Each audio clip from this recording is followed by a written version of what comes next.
rate rose by 25% over the past 2 decades.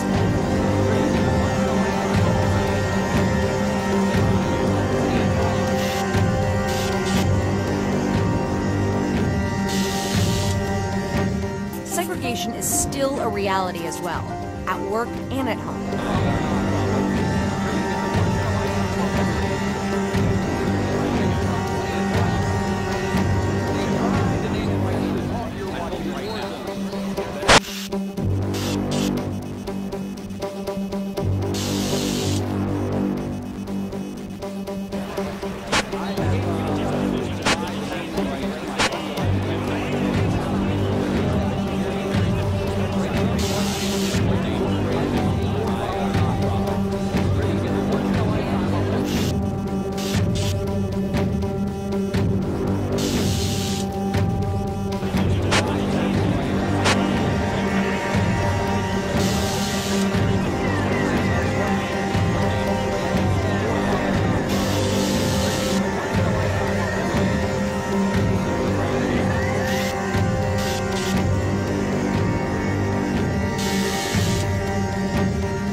Well, good morning. Welcome back. It's good. It's a pretty good crowd. You just never know on days like this. I imagine right about 10:30 this morning, we're going to have an influx of people coming in for the 9:30 service, and missed the memo, but this will be great. Makes a great next service as well. So I'm glad that you guys are here. If you're visiting with us, we are on week 3 of our series that we're calling Daniel Culture Wars, where specifically we're talking about this guy, Daniel, who as a young man was kidnapped, was taken from Jerusalem and taken all the way over to the pagan Babylonian Empire. This guy was raised in that Babylonian Empire, was put into a school of the occult, a school of astrology and all of that, was educated and then was put into the king's court as one of the wise men who was with him. One of the wise men who was able to be with the king in making those tough decisions. Now, the amazing thing about Daniel, the most amazing thing when we look at his life is that this God-fearer, this person who follows the God of the Bible, not only did he survive in this pagan culture, but he thrived in it. And so we're looking at this book, the book of Daniel, in light of our own lives, and we're asking the question, how do we thrive in today's culture? How do we obey God's word and yet thrive in a culture that does not hold up what God has to say in this word as to be true or to be for us today? If you've missed any of the past messages, I want to encourage you to go to the website and pull up some of those messages and check them out. The first week we talked about boundaries that we need to put into our lives and why do we have to put boundaries up and what do those look like. And last week we talked about the friends that we keep near to us and the power, the reason why we have to have good friends near us as we're walking in this journey. We've heard such great response from the series already. Just to let you know, we've actually bumped it a couple more weeks. We've extended this series out a little bit more as we're looking deeper into Daniel. And so today we're going to answer a question. We're looking at Daniel chapter 5. And we're going to answer the question, are you living today, are you living as though the actions of today won't affect the outcomes of tomorrow? Are you living as though the actions of today won't affect the outcome of tomorrow? Turn with me to Daniel chapter 5. Let's read here the first 9 verses. Daniel chapter 5. Now Belshazzar, the king, held a great feast for 1,000 of his nobles, and he was drinking wine in the presence of the 1,000. When Belshazzar tasted the wine, he gave the order to bring gold and silver vessels from which Nebuchadnezzar, which his father had taken out of the temple that was in Jerusalem. So the king and his nobles and his wives and his concubines might drink from them. He had an interesting group of people here gathered together. And they brought out the gold vessels that had been taken out of the temple, out of the house of God, which was in Jerusalem. And the kings and the nobles and his wives and concubines drank from them, and they drank wine, and they praised the gods of gold and silver and bronze and iron and wood and stone. Suddenly, the fingers of a man's hand emerged and began writing opposite of the lampstand on the plaster of the wall of the king's palace. The king saw the back of the hand that did the writing. The king's face grew pale, and his thoughts alarmed him, and his hip joints went slack, and his knees began to knock together. And the king called to bring out the conjurers, the Chaldeans, the diviners. The king spoke and said to the wise men of Babylon, any man who can read this inscription, explain this interpretation to me, shall be clothed in purple, shall have a necklace of gold around his neck, and authority as third ruler in the kingdom. And then all the king's wise men came in. Remember these wise men again, these are the people who studied with Daniel. We learned this in Daniel chapter 1. They came in, and they could not read the inscription or make known its interpretation to the king. And then King Belshazzar was greatly alarmed, and his face grew even paler, and his nobles were perplexed. All right, I want to catch us up to where we are. We're in Daniel chapter 5 now. And when we left Nebuchadnezzar last, he had just pulled out Shadrach, Meshach, and Abednego, the three guys that were with Daniel from the very beginning, pulled them out of the fiery furnace, and he said that God was right there with him. And as a result, he called all of the people in the Babylonian Empire to give honor to the God of Shadrach, Meshach, and Abednego, the God of the Bible. And it says that after that time, things were going well, not too bad. And then all of a sudden, chapter 4, Daniel 4 comes, and you get this moment where all of a sudden, Nebuchadnezzar has this pride issue. See, his power got the best of him, and the power led to such a great pride that God had to step in. Because you see, all of a sudden, he felt like he was more powerful than everybody else. He was more important than everybody else, including the God of the Bible. And so it says that God humbled him. It says that he actually made this king, Nebuchadnezzar, to lose his mind. He actually sent him out into the pasture. He was on all fours, eating grass like livestock. He had completely lost his mind. He had lost his kingdom.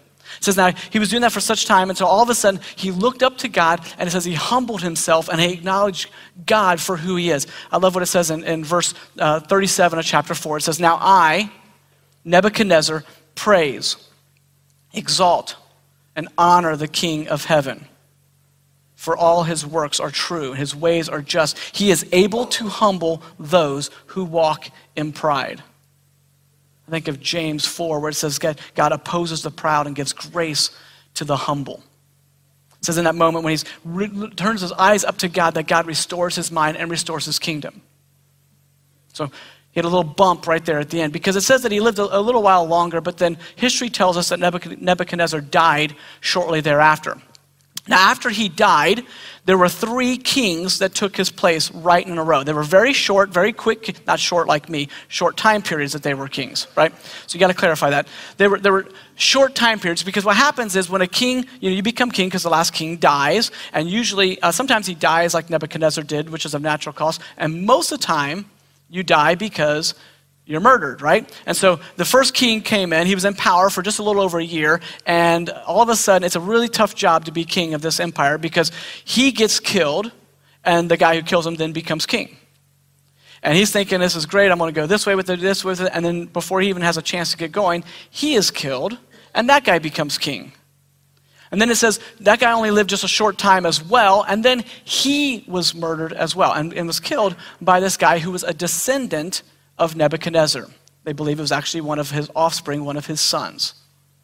Now, the son of Nebuchadnezzar, his name was Nabonidus. Okay, Nabonidus. Now, this is going to get confusing. I've worked really long and hard, so however you pronounce these, I'm going to say it with such confidence, you're going to believe this is how you do it. All right, so let me show you these slides. Here's where we are. Let me give the first one. We got Nebuchadnezzar. Remember Nebuchadnezzar, right? So he was the guy that everyone thinks of when you think of the book of Daniel. But then immediately after him, you have his son, Nabonidus. Nabonidus is now over the Babylonian Empire. He's going to be stable for quite a while. The very first thing he does is he actually takes it and he moves the capital from Babylon over to this place called Taman. And he moves the capital city over there. And as he moves over there, moves many of the wise men with him, moves all of the court with him. As he does that, he leaves his son, Belshazzar, as the king over this area. So Belshazzar is the king over the Babylon and the area right outside of the Babylonian Empire. I'm sorry, the Babylon, the city.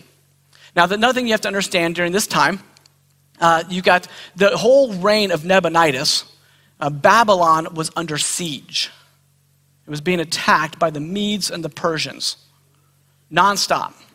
It went on for years and years and years. Matter of fact, it was said that even right when this meal that we see here, this party that's going on, there was actually fighting going on right on the outskirts of the city. So this party scene that we walk into in the middle of the story, this party that we see here, it isn't a victory party. It isn't a party where like things are going great in the world, so let's just throw a party. This was literally an ignore defeat party. Like we're just going to ignore that any of this is even happening. I was thinking this week of what it would be like to just walk in and actually see this scene. Okay, so you're coming into the town, and here's what you do. First, you walk up towards Babylon, and you've got fighting all around. You've got people being killed all around. You've got soldiers running back and forth. And if you make it to the front gate, you make it through the front gate, you go into the gates of Babylon, and then you've got all the people on the inside who are running back and forth. They're running supplies out to the people. They're running the wounded back in. They're treating them. And then you go a little bit closer into where the palace is, and all of a sudden you go to where all the nobles and where all those people hang out, and no one's there. It's like you go from all of this craziness, and it's just dead silent, right? Now here's how my mind goes. I see, you see the palace out there, and all of a sudden you hear the music playing and some lights coming out, and you're like, what in the world is that? And you walk up towards the palace, and you open up the palace gates or doors, and you walk into that, and you can hear it playing, and you can hear some music playing. You got REM playing in the background, right? They're playing "It's the End of the World as We Know It," and I Feel Fine. Right? You walk in through the halls, and you come into this scene to the main hall. You get to the great hall, and all of a sudden you see the king, Belshazzar, and you see 1,000 nobles. You see all of his wives, all of his concubines, all of these people, and they are literally living it up like it's 630 BC. And like there's not a care in the world. Come on, that was funny right there. Like there wasn't a care in the world. That's the backdrop to the story. So it's in the middle of this scene, this party, that all of a sudden this king has this great idea. He's like, wait a second, let's go and get the goblets and the treasures that was brought that Nebuchadnezzar brought over. Let's go get those. Let's drink from those.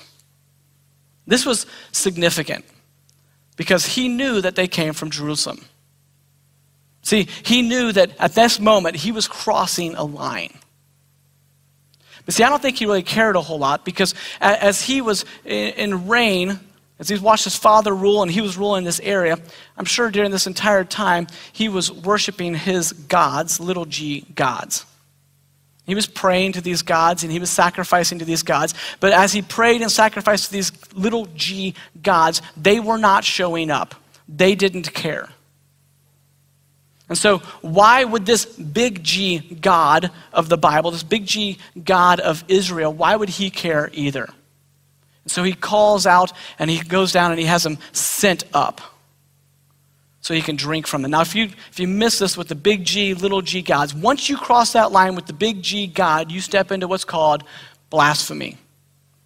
Now blasphemy, simply put, is dishonoring God by what we say or what we do. We throw that term out a lot these days. Things are blasphemous and all that. But really, it's just simply put, blasphemy is when we dishonor God, when we purposely dishonor God by what we say or by what we do. The thing is, I don't think Belshazzar really cared at this point. Everybody was living as if their actions of today won't affect the outcomes of tomorrow. They lived in their own little world. I think of that when we keep bringing this back to us. I think, isn't this a lot like what we see in our world today? Many in our culture are still living their lives as though the actions of today won't affect the outcome of tomorrow. But guess what? Our actions matter. Our actions matter. Think of the times when we make choices in the spur of the moment, when we totally ignore the dangers that it may bring us tomorrow. Things that we say in arguments, in the heat of battle of the argument, not thinking of what it's going to mean the next morning. We make business deals that require us to look the other way on a few of the areas. We go to parties that we have no business being at. Snapchat pictures of doing inappropriate things. We put things on Facebook and Instagram to show everybody our amazing life, and all without a thought of what tomorrow morning will be like. Our actions matter. This week I came across some things on social media and some articles that are out there on social media.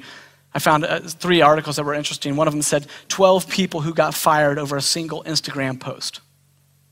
6 people who were fired for social media. Another article, 12 horrendous times that people have been fired over social media. These are 3 articles. The interesting thing about this is that these are 30 different people. It's not the same people again. This happens again and again and again in our culture. Our actions matter. Now for you, it might not be social media or something like that, but it's those moments that we choose to compromise despite the risk that we know deep down inside, the impact that it can have on our future. See, this happens because this is the culture that we live in today.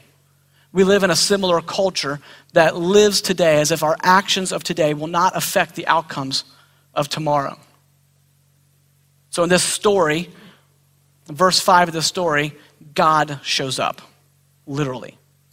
It says the hand appears right there. The hand appears and it just starts to write on the wall right there. And everyone begins to freak out, have no idea what to do. I don't know how you'd be feeling in that moment, but if in this moment that we're talking, if all of a sudden a hand, just picture in your mind, a hand pictures it right there, it just comes right there, and all of a sudden starts to have the inscription and starts writing on the wall.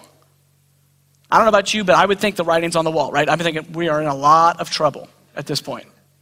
I remember to this day, I still can remember what it was like when I was in trouble with my parents, and I'm at home with my mom, and she gets off the phone with my dad, and I'm waiting for it, and all of a sudden she does this number where she puts the phone down and she says, "Your father will be home soon," right? And all of a sudden it's like my world is over at this point.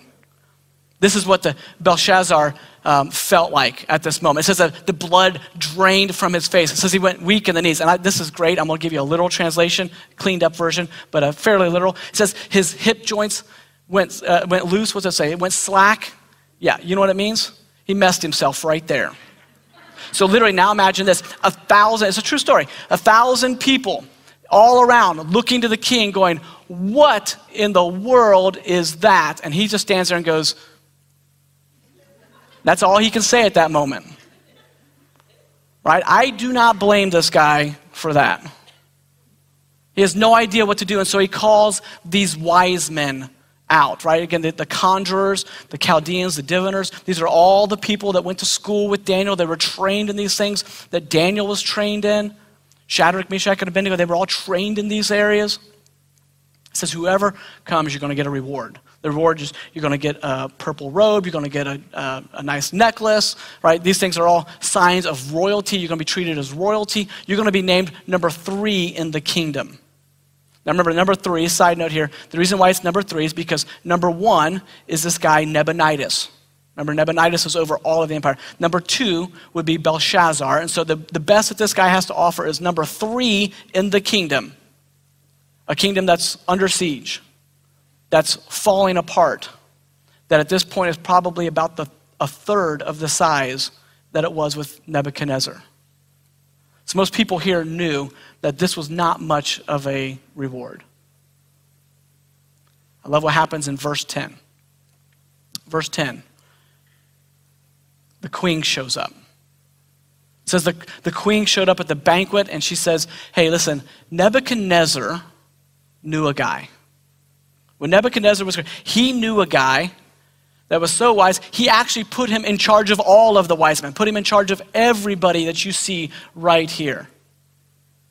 Now you need to know, as you read through this, it says like your father, all times it'll say your father Nebuchadnezzar. It doesn't mean literally your father.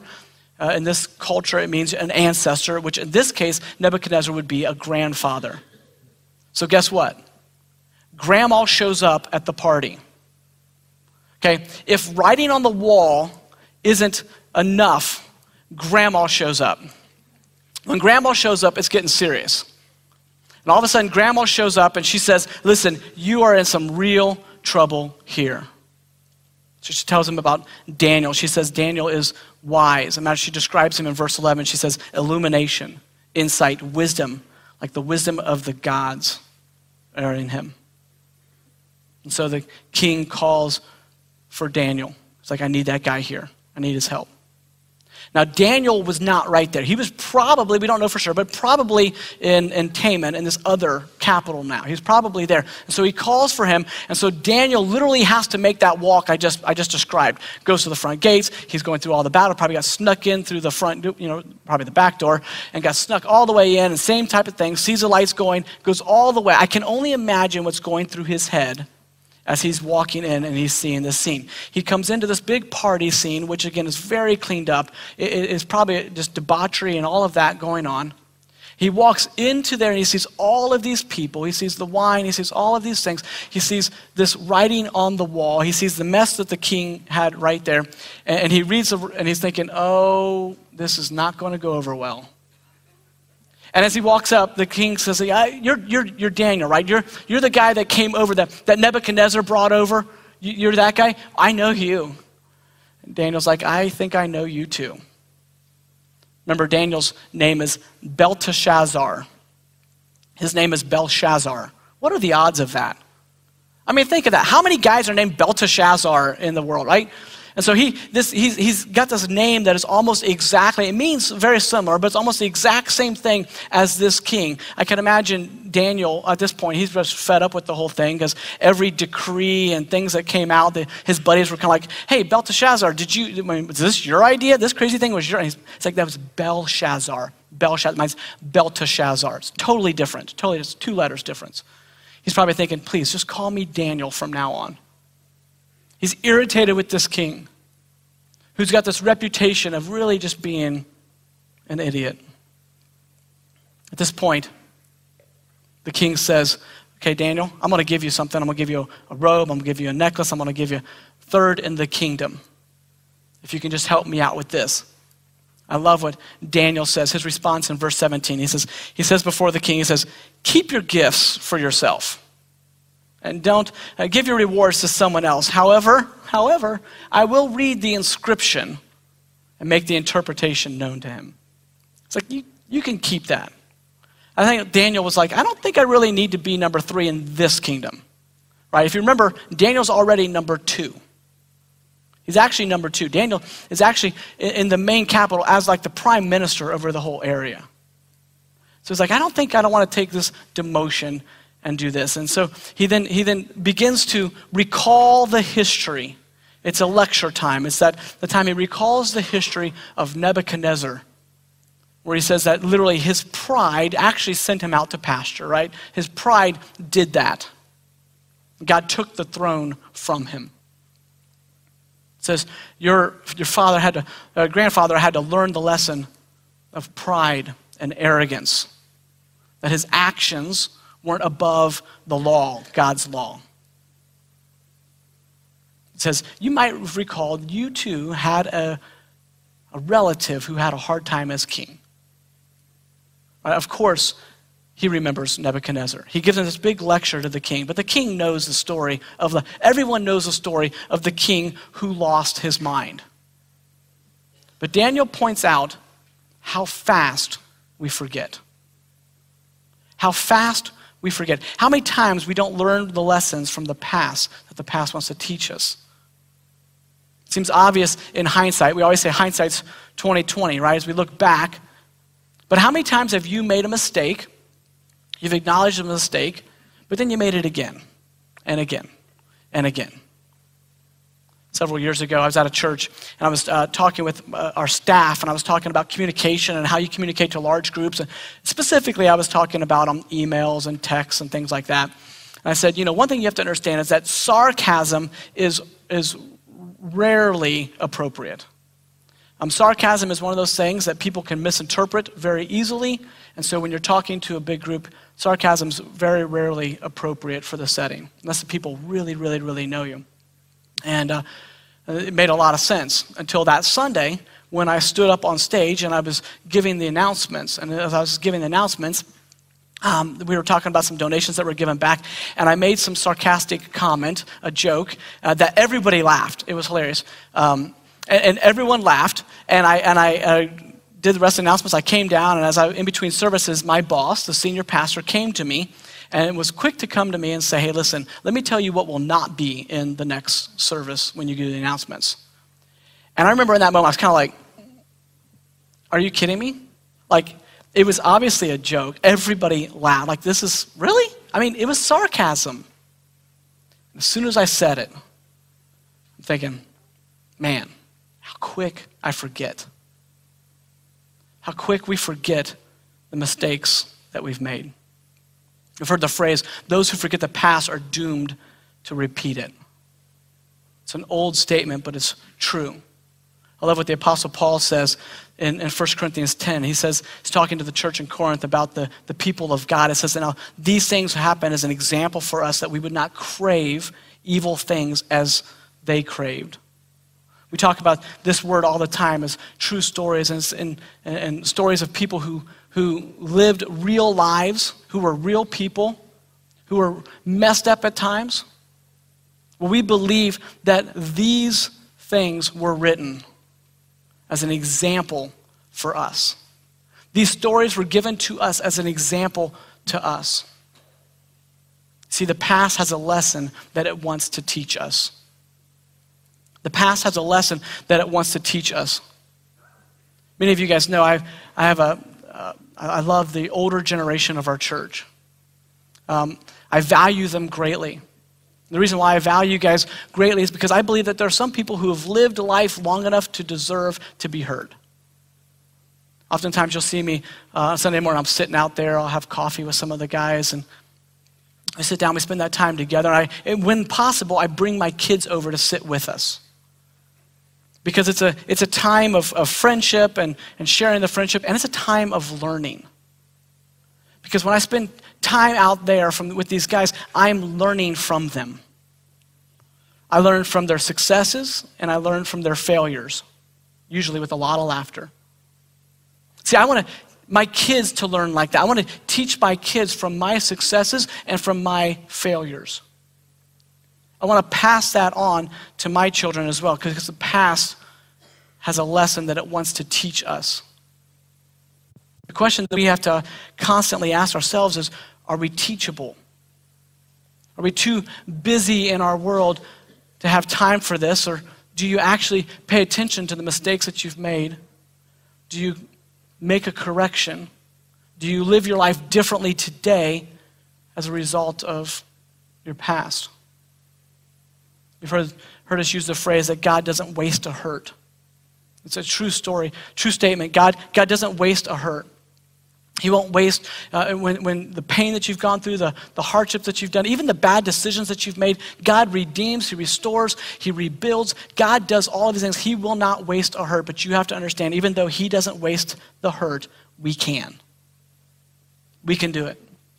All we have to do is just not learn from the mistakes, not learn our lesson. Archibald MacLeish, 1900s Pulitzer Prize winner in poetry, says it like this. He said, there's only one thing more painful than learning from experience, and that's not learning from experience. A couple weeks ago, I went to pick up my second daughter, Geneva, from work, and as I pulled in, she comes walking out. I've got the van parked out front, and she comes walking out very slowly, and she's staring at me. She kind of slowly comes in front of the van, and then she comes in. She sits down, like, what in the world are you doing? And she said, well, when a few minutes ago, the van pulled up, and I came bouncing out, and I thought it'd be funny, and so when I ran across the front, I banged on the hood of the car, and I went to jump, and I turned around, and I opened the door, and it was not our van. And I'm trying to learn my lesson and be very cautious going forward. It's like, well, praise God, you need to do that. And don't bang on the van, you know. Do we learn from our past? Daniel continues to the king, and here's what he says. Verse 22, yet you, despite all that you knew, despite the fact that you knew this story of Nebuchadnezzar, you know the history, despite all of that, you, his son, Belshazzar, have not humbled your heart, even though you knew all of this. But you've exalted yourself against the Lord of heaven, and you've brought the vessels of the house of his house before you, and you and your nobles and your wives and your concubines have been drinking wine from them. And you've praised the gods of gold and silver and bronze and iron and wood and stone, which do not see, hear, or understand. He's putting their little g gods in its place. But the God whose hand, your life breath, and all of your ways have not glorified. Then the hand was sent from him, and the inscription was written out. He does all of this just as the introduction. He goes, now I might just read what this has to say. And the inscription that was written out, he says with great confidence as I'm pronouncing these, Mene, Mene, Tekel, Aperson. The interpretation of this message is this. Mene, God has numbered your kingdom and has put an end to it. Tekel, you have been weighed on the scales, and you personally have been found deficient. And Perez, your kingdom has been divided and given over to the Medes and the Persians. Period. End of story. It's like, drop the mic.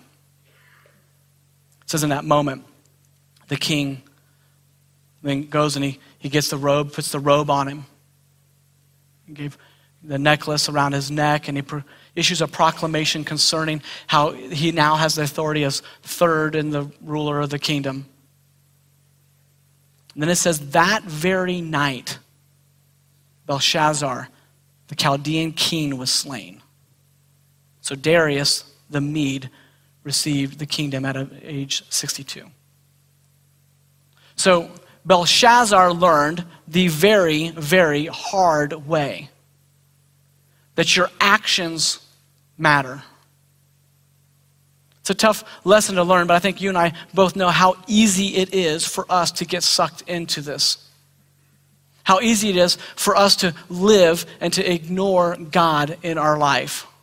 We go about our life without speaking to him. We go about our life without acknowledging that his presence is right there with us wherever we go. We make decisions at parties and behind closed doors. We live as though the actions that we're doing right here, right now, will not affect long term, will not affect our tomorrow, but our actions matter. So you need to remember that God doesn't ignore us when we ignore him. See, God doesn't ignore us just because we've ignored him. Because we've become comfortable with living as though God isn't present does not mean that God ignores us. As a matter of fact, scriptures tell us, it says that he will never leave us nor forsake us. Proverbs 15:3 says that the eyes of the Lord are in every place, watching evil and the good. See, the truth is, you and I were probably a lot more like the king than we wish. I get easily distracted by the priorities of our culture, where it says that the cars that you drive, the house that you live in, the job that you have, all of these things are the key to significance. That all of these things, we easily get trapped in the mindset that if we don't run after these things, we'll come up short. And we ignore what God has called us to. A life of significance, a life rooted in our calling, the calling that he's placed on our life. This is what we call around here to live for more. See, it's not a catchphrase. It's not just a catchy slogan. It's living out. It's acknowledging the fact that God is walking with us, and we're choosing to run with him instead of going out on our own. See, the scary thing is that we see throughout the book of Daniel that because God is present, God is also not afraid to do whatever it takes to get our attention. See, if you're living your life for yourself, if you're living your life as if God wasn't even there, he is.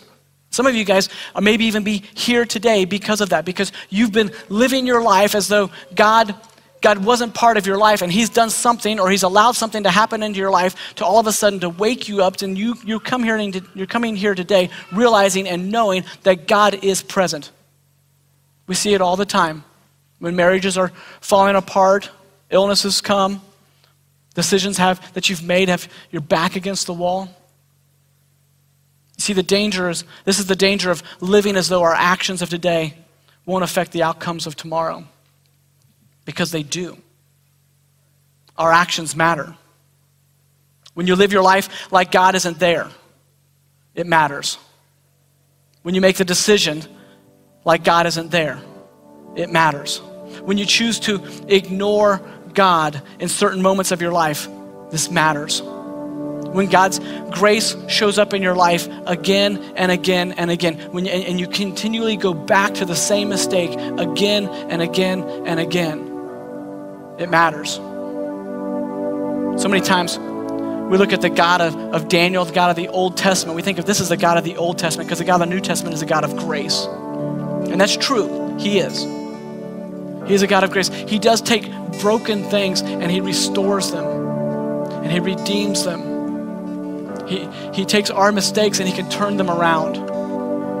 But you also have to understand that there will be a time when his justice will also prevail. It's the same God. There's our time when our actions will truly matter. For the follower of Jesus, this matters to you because your actions matter, because it affects your relationship with the God of the universe. This relationship, how close you are with him, how intimate in this relationship you become. It affects the rewards that we receive in heaven and the things that we get here on earth. Our actions matter. If you're here and you choose not to follow Christ, your actions matter. See, there comes a time, scriptures are very, very clear, when every single one of us here are going to see God face to face. And in that moment, it says that every knee will bow, every tongue will confess that Jesus is Lord. See, in that moment, you're not going to be dealing with a hand and writings on the wall. In that moment, we're standing there looking face to face with the God of the universe. Your actions matter. And so for the lessons that God has for us in Daniel chapter 5, I want us to take just a minute. I'll ask us to bow our head, close our eyes. As a time of reflection. If you're here today and you're a follower of Christ, think through the actions of this last week. Just go to this last week and weigh the actions, the thoughts, the habits, the behaviors of this last week with the phrase, my actions matter.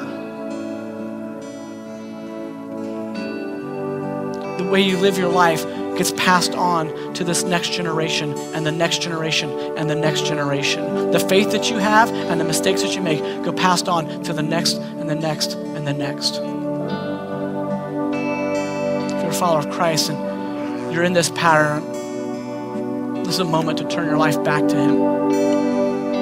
To say, I'm going to learn from these mistakes. Maybe you're here today and you've been running from him. You're not a follower of Christ. You need to know, we believe this to be true. This word is true. There's a moment when God's justice will prevail, finally, ultimately, completely. And in that moment, we're looking the God of the universe face to face, and there's one decision that matters above all. It's that matter of surrender. Do we give our lives over to Christ? The scriptures are very clear that we can't live this life. We can't live a life that honors God in and of ourselves. And so he sent his son, Jesus, to come to this earth, to live a perfect life, to die an unfair, unjust death for us, to pay the price, pay the penalty for all the mistakes that I've made. And it says that if we confess these things with our mouth, we confess the fact that, God, I'm messed up. God, I have made mistakes. God, I am beyond what I can do. It says if we confess with our mouths, he is faithful to forgive us. He will cleanse us from all unrighteousness. He will draw us into right standing with him and to draw us into a relationship with him. This is where you are personally today. I want to pray for you. If you want to, I'd ask that you pray with me too. It's a simple prayer. We just turn to God and we say, God, I give up. I can't do this on my own. I have ran my life away from you, and I'm ready to turn back. I'm sorry for the mistakes that I've made. I'm sorry for all the sin that's in my life that separates me from you. God, I give myself back to you. Receive your gift of salvation. The scriptures are clear that if that's the prayer of your heart today, then the angels rejoice in heaven. They rejoice. So as we finish up, I want to pray for you. If you made this choice, made this decision in your life today, I just want to ask that you first, I just want you to raise your hand up and just let me see your hand if you've done this. And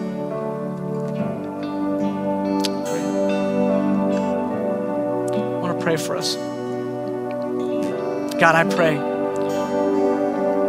for the few people here who have made this decision, that have shown it, and the many that haven't, even haven't raised their hands. God, I pray that you step close to them. You let them feel your forgiveness, feel your love, your grace in their lives.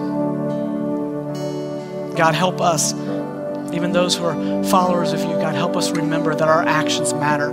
The way we live our lives Monday through Saturday matter just as much, if not more, than what we do here in this room on Sundays. God, we give our lives to you. I pray that the things that we say today leave the doors of this church, go out of this place and into our homes and into our lives for the rest of this week. God, we give this to you. We pray these things in your son's name. Amen. Well, it's exciting. We had a few people raise their hand for salvation. If you were there, if you were one of those ones that did, I want to encourage you to come down and see me here. I want to give you some information, get you on a right track of growth going forward. For everybody else, I hope you're enjoying our series in Daniel. Hope to see you guys next week. Have a great week.